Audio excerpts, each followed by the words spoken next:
We have to have a wake-up call that our lifestyle is killing us.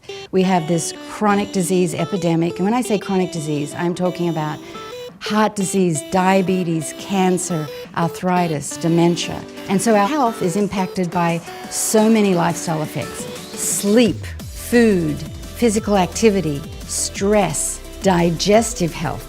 So your health is your wealth, and if companies really want to gain maximum wealth, there is a need to focus on the health of the employees. I have spoken at major conferences, small lunch and learn company groups, school districts, financial companies. Stress shows up differently in different organizations. So every company has a different culture, a different language, a different way that they want me to present. My presentations are usually very animated because I love to teach people through demonstration. I use a lot of teachable tools to really demonstrate my topics. When I come in and talk about productivity, what I'm really doing is help people optimize their mental and physical well-being so that they can have maximal productivity in the workplace.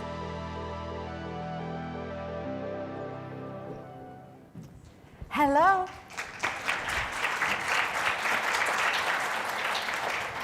So I rounded up for the day, yes, and I have a little accent, so people tell me. I come from the land down under, but I live in Southern California now, so just know that that's where my accent comes from. And one of my favorite sayings ever is, and you might have heard this before, if the only prayer you ever say in your life is thank you, then that is enough. And I want to start today with two thank yous.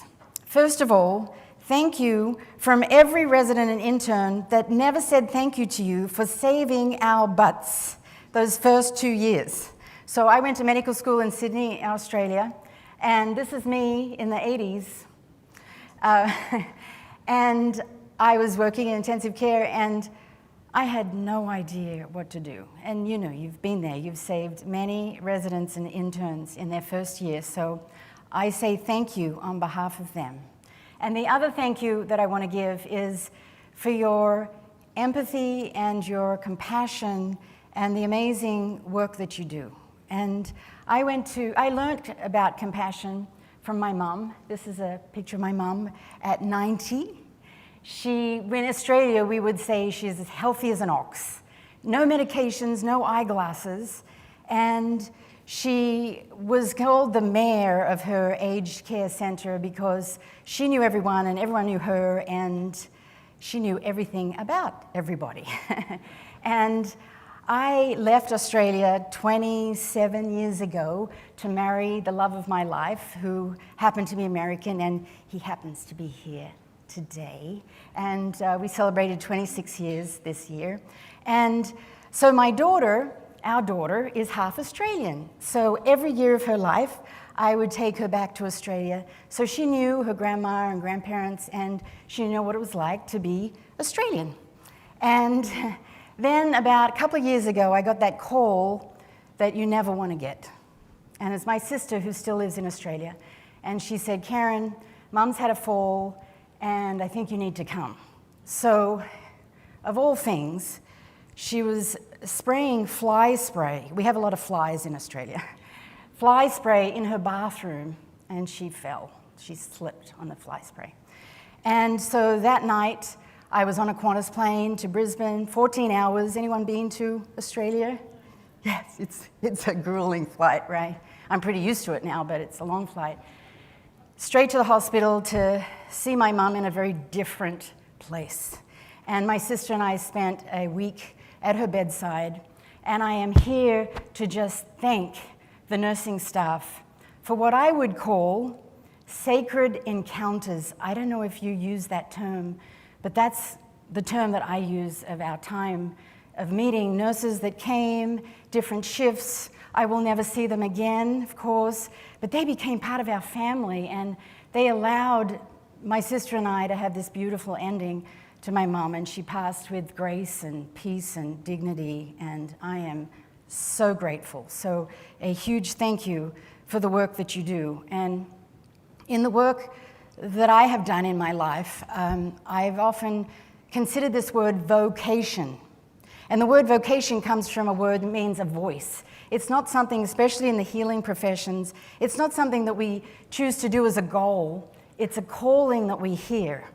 It's a calling. And there is a book, I even brought it with me because it's a book that's really meant a lot to me in all the iterations of my career in the healing profession. And it's by, I think I have a picture here for you. It's by Parker Palmer. And it's called Let Your Life Speak. Listening to the voice of vocation. And there's a particular phrase that I go to regularly in that book when I want to remember my big why of why I do the work I do in service. And I wanted to share that with you. It might resonate and help you. Your vocation in life is where your greatest joy meets the world's greatest need. Just love that. And we are so fortunate in the healing professions to be meeting the world's greatest need. What did we just experience in this incredible precision medicine that we just saw? The world needs what we do, clearly. And when our joy and our desire to be of service meets the world's greatest need, that's when we are truly living our highest calling.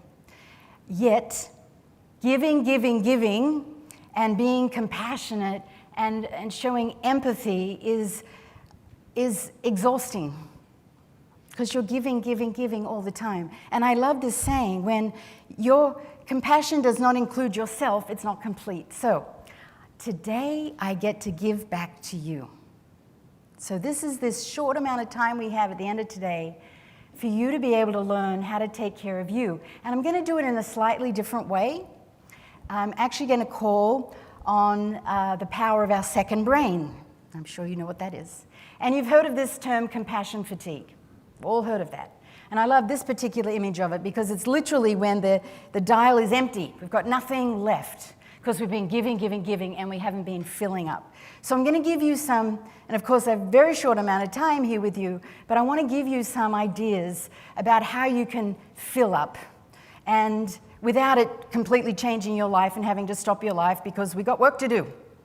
We've got a job, we've got a very demanding life. So I want to make sure that I give you some tools that you really apply straight away. And I know with compassion fatigue, we don't often want to talk about it or hear about it because we've got work to do. And it can kind of freeze us sometimes in, is this really happening? But we have to address it because you can only give, and if you keep giving, then something's going to show up in your body. Your body speaks to you through symptoms, and if we can listen, then it can help guide us what we need to do to fill up. And you know the research about, as health professionals, the stress and exhaustion and overwhelm and depression and burnout and anxiety, and many of us use caffeine and sugar and alcohol just to get through the day. Well, I want to give you some tools. So, one of my favorite sayings is the road to good emotional and physical health is filled with good intestines. So, I have brought with me your second brain. Voila. So, here's your second brain. So this is your esophagus, of course, it's a very large stomach, just for the sake of the audience. And if I could have someone, could I ask you to take this end for me? Thank you. Take this end, and then walk all the way down the back of the room so we can see, all the way down there, this way, so we can see how big our intestine is. Now, I know many of you have seen this inside someone. Oh, and sometimes that happens. Here we go. So we all have an intestine this long, about 25 feet. And you know at this end what happens and how to tell how good your intestinal health is by what's coming out this end. And there's a simple term some people use called fluffy floaties or stinky sinkies, right? I have a medical audience here, so I don't have to describe what that means. But the truth is that this organ holds a key to our physical and emotional health. So I'm going to pull this back in here. Now, the other thing is amazing is that it sits inside us in all its twirls, and somehow, thank you, and somehow it's meant to work. It sits all in here. So, you know, I think I got a picture of the Bristol stool chart. So, I am amazed how many people don't know about the Bristol stool chart, and I'm going to show you a picture of that in a second. But this gut, and I don't remember learning about this in medical school, but 70 to 80% of our immune system is in our gut. So when you think about that, and think about the work that you do, that you're exposed to all kind of things that come through the door, possible bugs, if 70 to 80% of your immune system is in your gut, then we better have good digestive health to boost our immune system. And 80 to 90% of serotonin, the feel-good neurotransmitter, the neurotransmitter that helps us stay optimistic and concentrate and even helps us sleep, is also located in the gut. And then we have our whole enteric nervous system, which you know about, that is considered our second brain. So everything we think and feel is felt by the gut. So we've got some work to do to keep our gut as healthy as possible. And we don't give it a whole lot of attention. So here is the Bristol stool chart. I love this chart. I have one of these laminated, so when I see people, I ask them to tell me if they're 1 through 7. And because people don't like to talk about this, right? They don't like to be, I got there, talking about their poop. But the key is, I'm not going to know how someone's digestive health is unless we actually know what's happening. So the ideal stool is like a overripe banana or banana that is brown and soft and mushy and curved, and it comes out really easily. So that's the ideal. And then you have the hard, craggy, kind of constipated lumps, number 1, which is probably dehydration, or stress, lots of causes of very hard stool, or the liquidy stool that's an indication that some inflammation going on. And I can't tell you how valuable it has been for me to be able to have that Bristol stool chart and just have people tell me. And then often when I speak to a lay audience who's never heard of the Bristol stool chart, can't believe how many people tell me that they don't poop for 4 days. Like 4 days, it's not unusual at all. But nobody's really talked to them about it, so we get to have a conversation about good digestive health. And then everyone asks me what the normal transit time is from mouth to anus, and 12 to 24 hours is ideal. But for most people, that's not the case, especially not with the processed food that we eat and the stress and no time to drink water. So the Institute of Functional Medicine is so interesting to see the links now between digestive health and overall health. And we are seeing what we would call separate conditions that we wouldn't necessarily see a commonality. Skin issues often are demonstrated from digestive issues. So our skin is the largest organ of the body. So good gut health is important for good skin health. And then emotional health, anxiety, depression, ADD, ADHD, has often got a digestive link. I'm not talking about a cause and effect. I'm talking about a link and a good question to ask and probe to look at if some of these symptoms are showing up. And so for you to be able to optimize your digestive health is so important to overall emotional and mental health. So a happy gut is a happy life, and we're going to be looking at what have you done for your gut lately. So I'm going to go through very briefly 7 second brain health tips for you. First one, obviously, what you put in your mouth matters, because your mouth takes in the food, and what we want to do is get as good a nourishment into that small intestine for absorption as possible. And the standard American diet, and often in Australia, it's interesting, SAD is the same. The standard Australian diet, the standard American diet. And it's not a very nice sight. And what do you notice about this picture? Like, it's brown, yellow, yes. Well, I've got a picture here. This is actually a trash dump. And I've superimposed what a lot of people might call food and a trash dump so you can see the similarity between the two. And we call that nourishment. We call that food. And of course, it's not. I don't know, the food manufacture industry does a really good job of calling it food, but this is food. Alive, vibrant. I was so happy to see in your break. See all those veggies out there in the break? Very happy to see alive food. Every different color has different antioxidants and minerals to keep our cells alive. So the closer, someone said to me once, if the closer to nature we eat, the healthier it would be. Or when you're going to eat something, you ask the question, is this as nature would intend it? I can't believe the supermarket aisles, the cereal aisles are getting bigger and bigger. Have you noticed?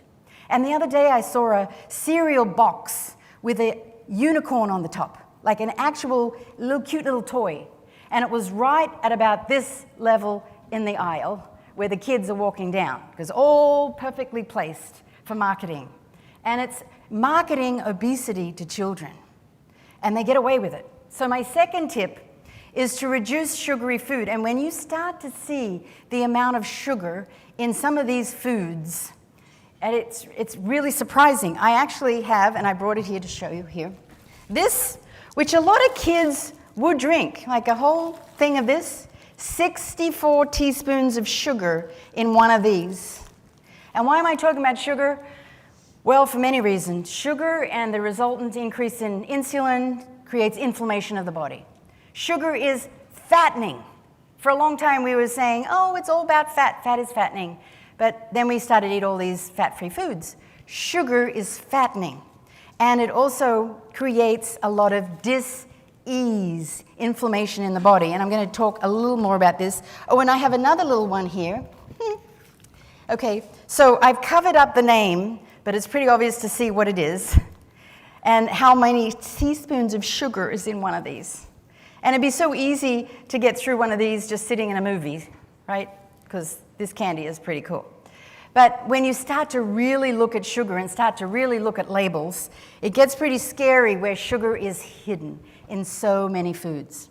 So I like to, and I know this is really basic for this audience, but you might have family members too that you want to start to talk about why sugar has these devastating effects. So our blood sugar likes to be in a standard range, which, and by the way, I do a lot of health coaching, and I ask all of my clients to buy their own glucometer. Glucometer is not just for diabetics. Glucometers can help us know what reaction we have to certain foods and what our blood sugar level is, and it's very easy to buy one. So orange juice and a bagel would be a high glycemic breakfast. Up goes our blood sugar. And then, of course, insulin, that fat storage hormone, increases to bring the blood sugar down. And I know when you have got these long shifts that you're probably looking for things to give you energy that are probably higher glycemic. And so all day we're going up and down and up and down. And this graph not only represents blood sugar level, but it represents concentration, mood, energy, cravings. And so stabilizing your blood sugar by, and I'm going to give you some tips easy tips about how to do that. Eating protein and good slow carbs with every meal and snack is really, really valuable. Because the price we're paying for all this high glycemic food is toxic waste, because sugar is fattening, and then chronic illness like heart disease and diabetes, which is, personally, I'm on a mission to reduce the type 2 diabetes epidemic in children. Because what we've just described has everything to do with why we're seeing so much type 2. When I was in medical school in the 80s, that's a long time ago, type 2 was called adult onset. I don't know if many of you are too young to remember that, but we called it adult onset, and we can't do that anymore because more kids are getting type 2 than adults right now, and it has to do with lifestyle. And I'm very passionate. It's something we can actually do something about. And the United States of diabesity is where we're headed with this diet. And Dr. David Perlmutter, I don't know if you guys ever heard of him. He wrote a book called Grain Brain, and all about the results sugar on the brain, and also Brain Maker, which is about our microbiome and its impact on the brain. The New England Journal of Medicine published an article looking at the link between glucose and brain health, or dementia specifically, and the conclusion of the study was that higher glucose levels may be a risk factor for dementia, even people that don't have diabetes. And look at the blood sugar. The fasting blood sugar levels that impact our brain are things that when I was practicing I wouldn't have really worried about. 105 to 110. We think about 125 as being so-called diabetic. 105 to 110 we'd say, oh, well, what's your sugar? But this is having an impact on our brain. And so more and more research is in every area of medicine. This is just in neurology that we are looking at the impact of blood sugar. So what can you do? Take your snacks to work with you. Think about what I call slow carbs.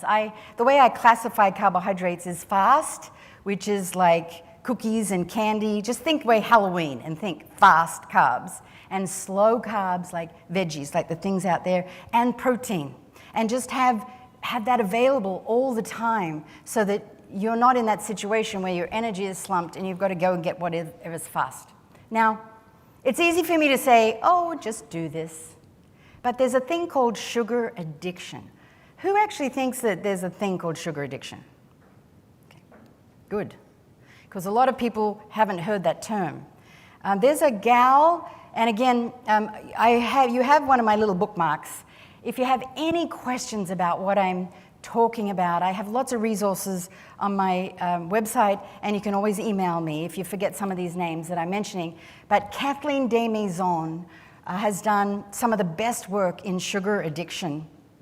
And she wants to wake people up. Sometimes sugar addiction looks like that. I just couldn't resist putting that picture in. It's just so cute. And she has this questionnaire. Now, if I asked you, well, do you think you have sugar addiction or not? You probably know. And the good news is it's not your fault. It's about biochemistry. And in her work, I think she has a website, radiantrecovery.com is her website. And she has a lot of information about the dopamine, serotonin connection to do with sugar addiction. But I just thought I would bring this quick little questionnaire. The more yeses you answer to this, the more likely you are to be what she calls sugar sensitive, which means sugar has a whole other impact on you to someone that is not sugar sensitive. So if there were warm chocolate chip cookies that were about to come into this room and they had just been cooked, you can probably, if you're sugar sensitive, you probably can smell them already and your taste buds are ready for that chocolate chip cookie.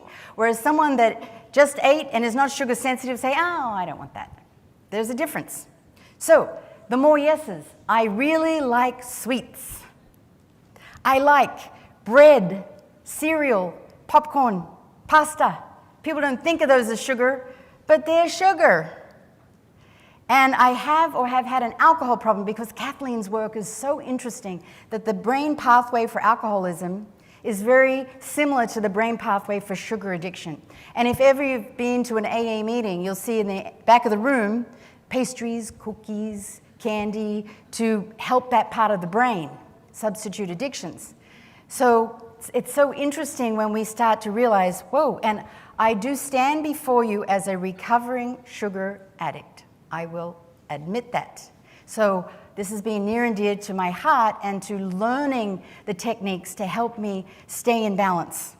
Or your parents were sugar lovers. I remember my mom always had this candy. It's funny how American I've become, because we call it a lolly jar. In Australia, we don't use the word candy, but I've become so used to using that word.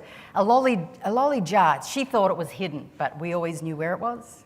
And if ever we took any lollies out of that, we'd be sure to put them back. That was her like little stash. And she needed that. And I did notice that she would go to it at times of more emotional stress. I'm overweight and don't seem to be able to lose because nobody told us that sugar is fattening because of the insulin and then the cortisol that increases when your blood sugar drops, because the stress hormone cortisol is gluconeogenic. I love that word. Makes glucose to help us act in times of stress. And I continue to be depressed no matter what I do. Now this I'm going to talk a little about because the serotonin connection. Do you remember I talked about 80 to 90% of serotonin is made in your gut? And so if you have digestive issues and your serotonin is compromised, that can increase your cravings, especially if you're sugar sensitive, which comes back to the gut and having as healthy a gut as possible. And overreacting to stress, because serotonin is our stress shield. Balanced serotonin helps us take action without overreacting. And I know we don't do blood levels of serotonin, but when you become really familiar with your body, you know when you're out of balance because of overreacting to life. So I hope that's helpful to you. And Kathleen tells us that it's not just about saying no. It's an imbalance in two separate functionings. The low serotonin, most people that have sugar sensitivity have been on an antidepressant sometime in their life. So interesting. And low beta endorphin functioning, one of the best drugs ever made, I'm here to tell you, is the Krispy Kreme donut. It has the magic combination of sugar and fat, and then they serve it warm. And the warmth melts in your mouth to the point where you get this beta endorphin high. Now, why do they give you a free one when you walk in? Of course they do, because then we remember what that was like and we want to go back. So food is a drug, and food can be also our medicine, and it's just important to be aware. No judgment, just be aware of how you are responding.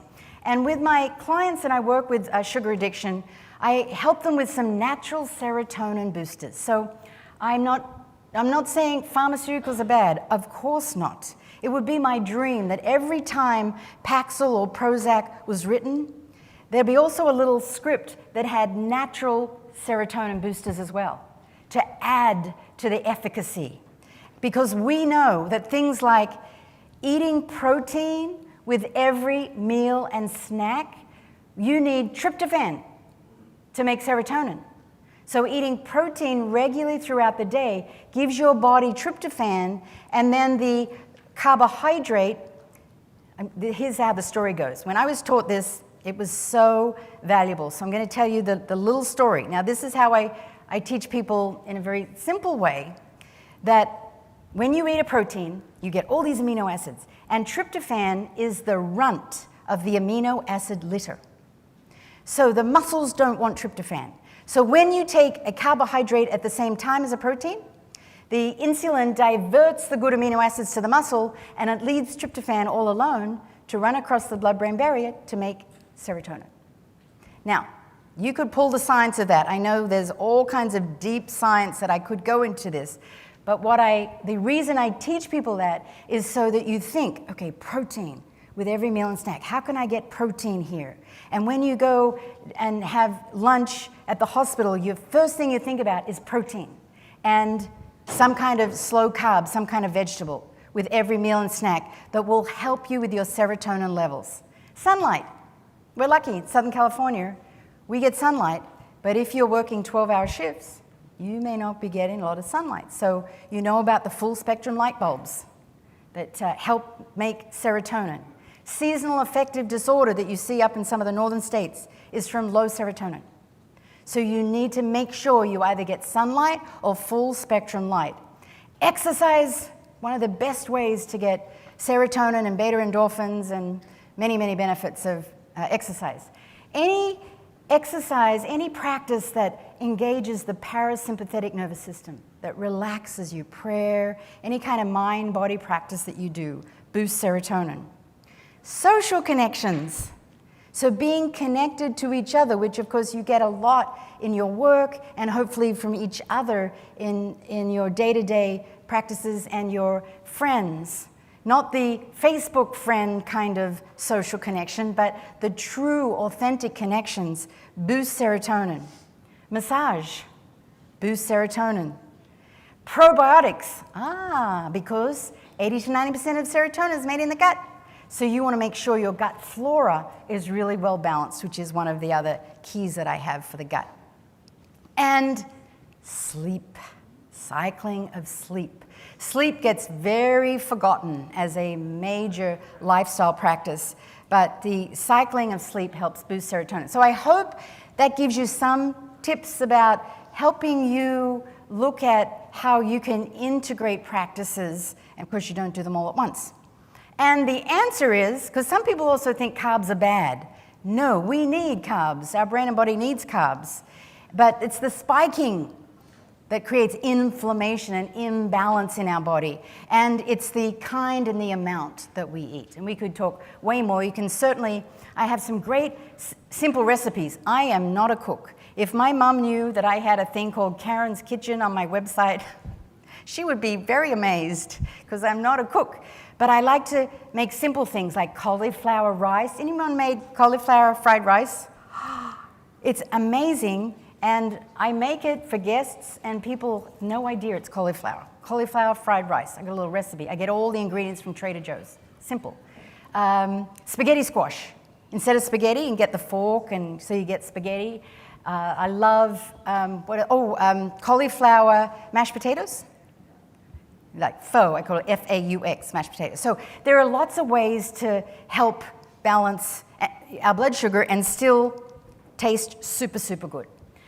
Okay, so the other technique that has transformed my life, and I want to teach you this because it's something you can do in those few seconds you might even have between patients, or you might be on a phone call and you feel like you've stopped breathing, right?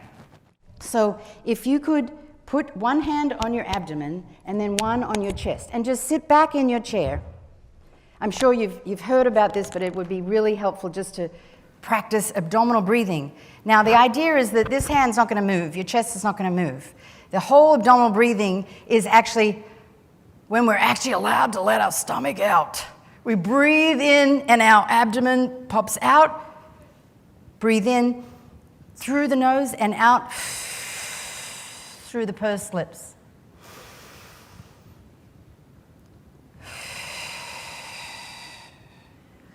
The abdomen, the diaphragm, what we're doing here is we're engaging the vagus nerve. You might even get lightheaded with this, because the vagus nerve, it's called the wandering nerve, is engaging every visceral. And you've been sitting here a lot today, probably not focused much on your breathing. And when you actually start to let your stomach out and take a big abdominal breath and then let it out, you're oxygenating your entire body. It engages the parasympathetic system instantly and will bring down the stress response. And you can do that anywhere, anytime. And you don't actually have to put your hand here and here. People don't have to know you're doing it. And I love it. It's a good excuse that we can actually let our stomach out. And the bigger, the better, because we're oxygenating our whole tissue and then letting it in, so our diaphragm is actually being engaged, because we do so much shallow breathing. And that's a really cool, quick stress response. It also allows the gut to relax, because of the enteric nervous system. When we're in the fight or flight response, what does the gut do? It engages too. So thinking about engaging that in a very simple and quick way. And this vagus nerve is absolutely amazing. It's our rest and digest nerve, and it tells our body to relax. So we want to tighten our vagal tone by doing that diaphragmatic breathing. And I wanted to bring that to you today. I could do it, wouldn't it be lovely if for 20 minutes we could just do diaphragmatic breathing? But since I'm speaking at the end of the day, probably not a good idea. I put you all to sleep because it's so relaxing. And you might get lightheaded just because the oxygen is coming through your body quickly. Okay, number 4, we're doing very well with time. Number 4, adding probiotics. Does anyone have probiotic foods? Anyone add probiotic foods? Do you like sauerkraut? Sauerkraut, fabulous probiotic food. And I'm going to talk about the microbiome in a bit. But kefir, kombucha, I know it's for a lot of people it's not something that they think about a lot. I went to a class once and I couldn't believe how easy it was to make sauerkraut. You just get a cabbage and you get some Himalayan salt and you just massage the salt into the cabbage and it becomes liquidy, and then you get one of those jars with a tight lid and tighten it. You got to put a little hole in the top because it's going to bubble, bubble, bubble, bubble. It's so easy to make sauerkraut. Or buy it at Trader Joe's. Maybe easier. But that will help. It's also a prebiotic and a probiotic. Now, why do we need probiotics? I am a big believer in probiotics. Probiotic foods and supplemental probiotics.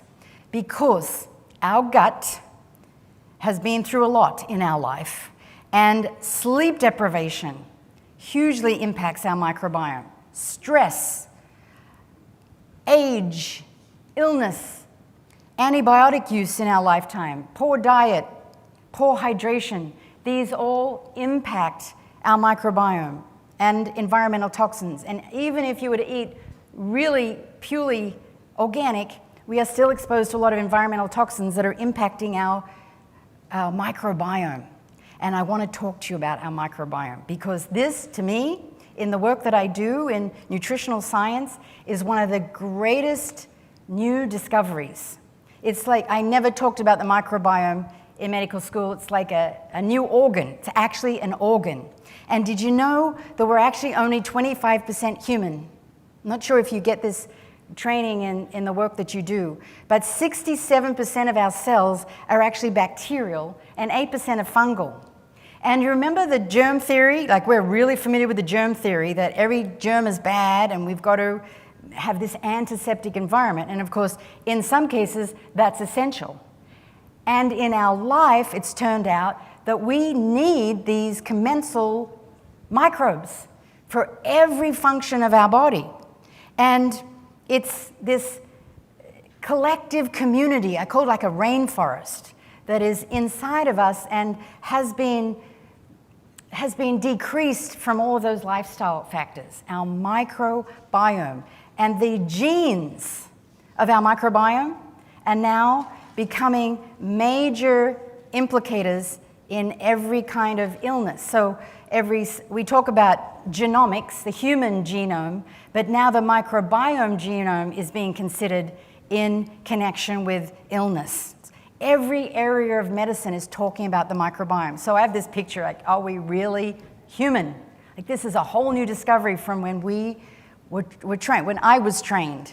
And it's so exciting. This is just one study that looks at how our belly bacteria influence our brain and how it may influence a variety of factors in mental health.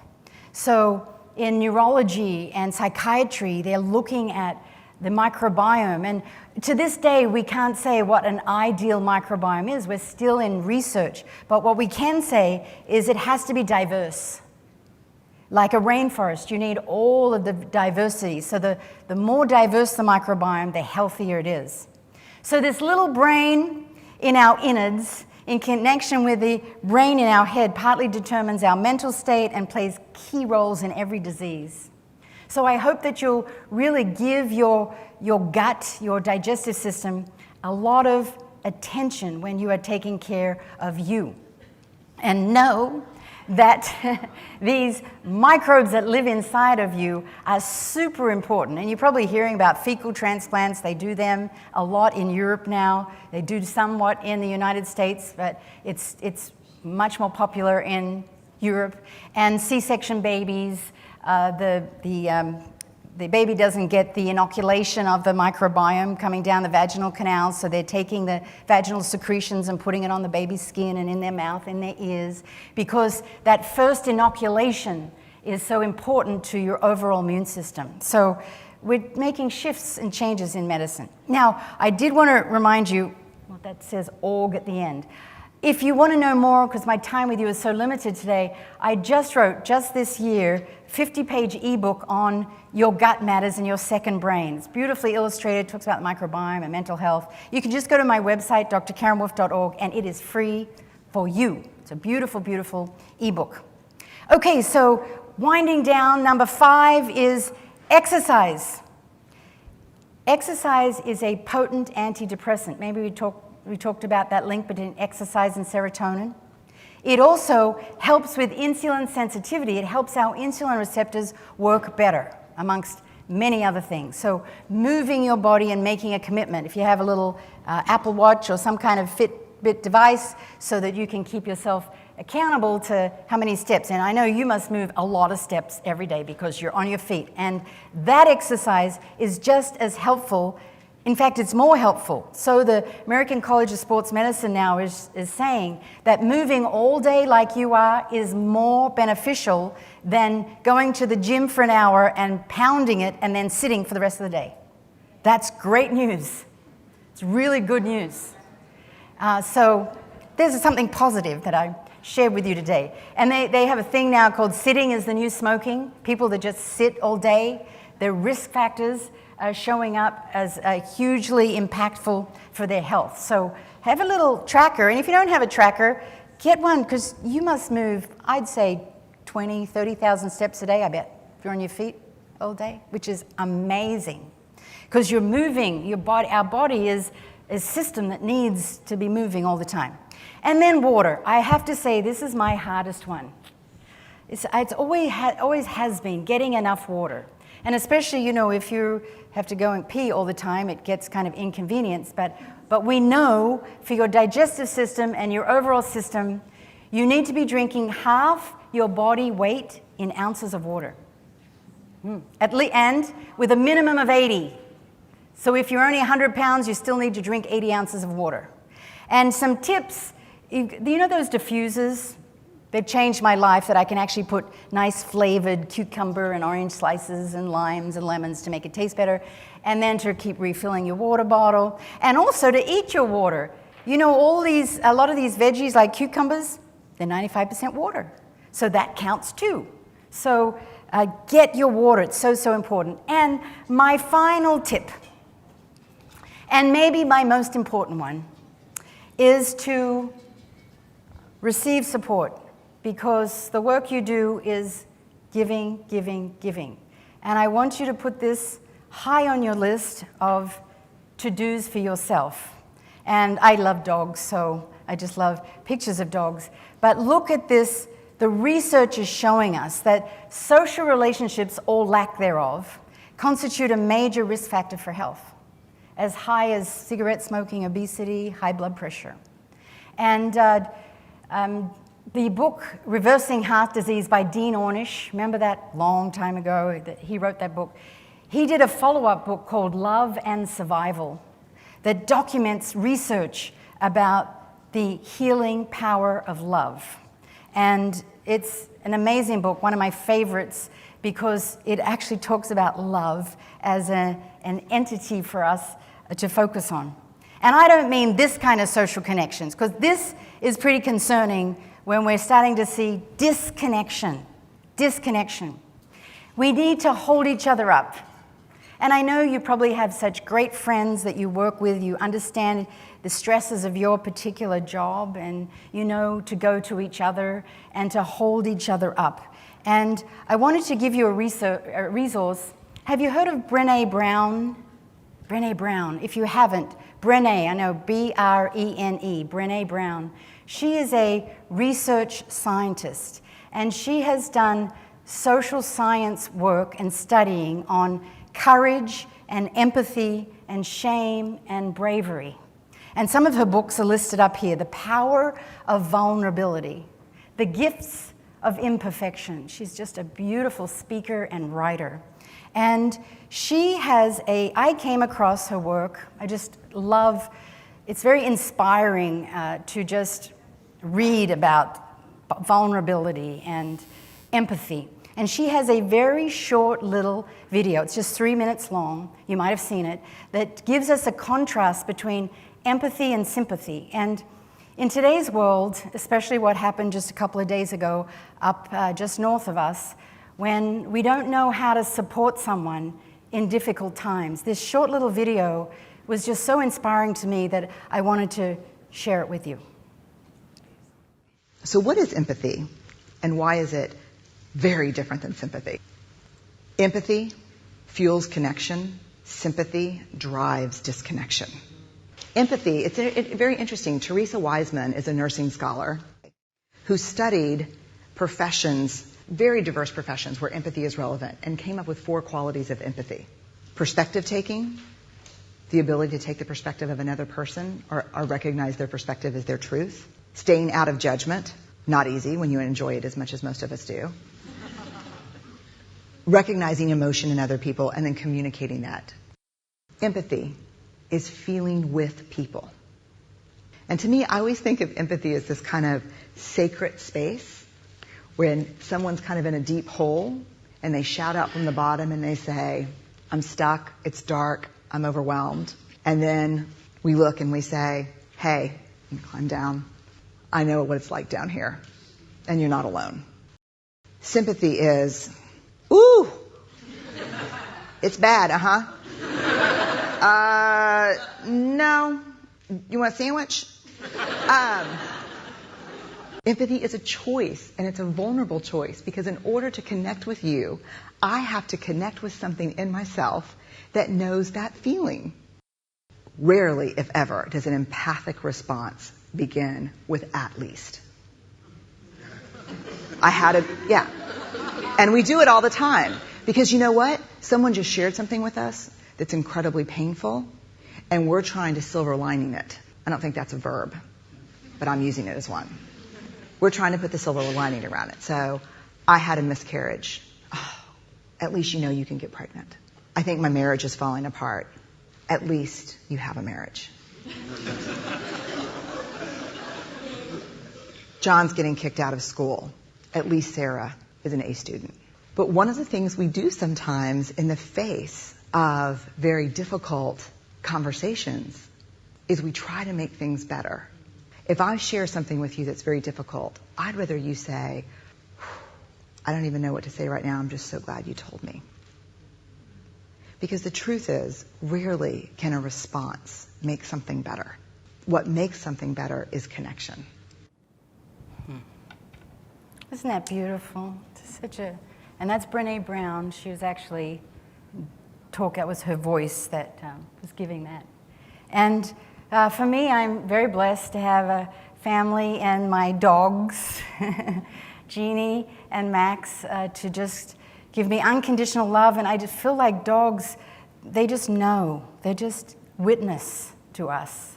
And they're there, they're present. And I want to finish today by acknowledging something in you, which is your courage to show up every day. And it's probably easy to take for granted the work you do. My husband is with me and does not have a medical background, and to see this work that you do right here and to just be in awe of what you do and how you show up. And I hope you realize that you are meeting a deep need in the world that Parker Palmer talks about. And the word courage in French comes from heart, la coeur.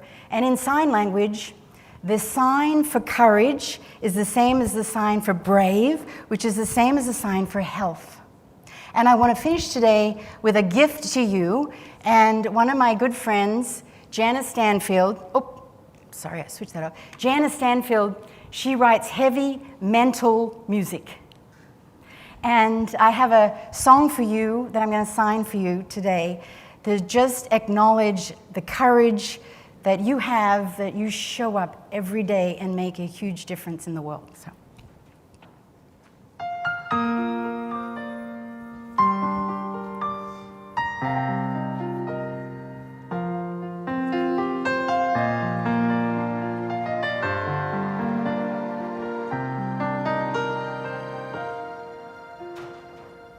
You don't have to feel brave to be brave. I don't have to feel strong to be strong. We don't have to feel inspiring to inspire. Remember when your road is rough and long, even a small star shines in the darkness. for someone somewhere to see. It lights the way for those in the distance. That's what your courage means to me.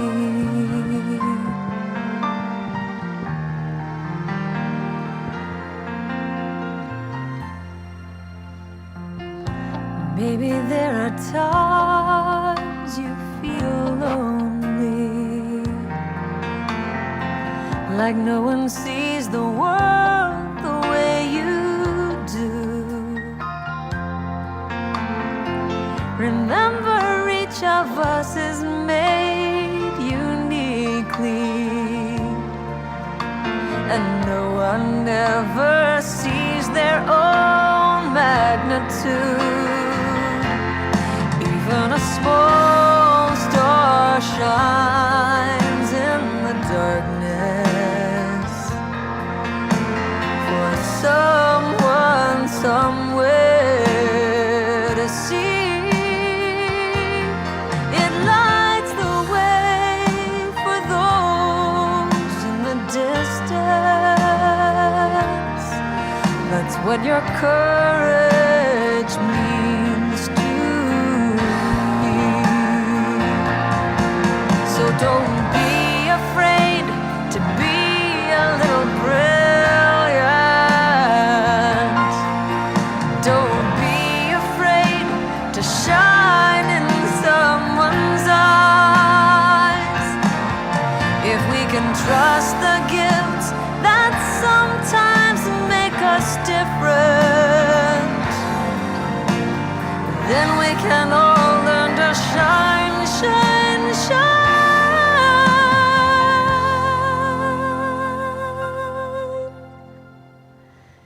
Even a small star shines in the darkness for someone,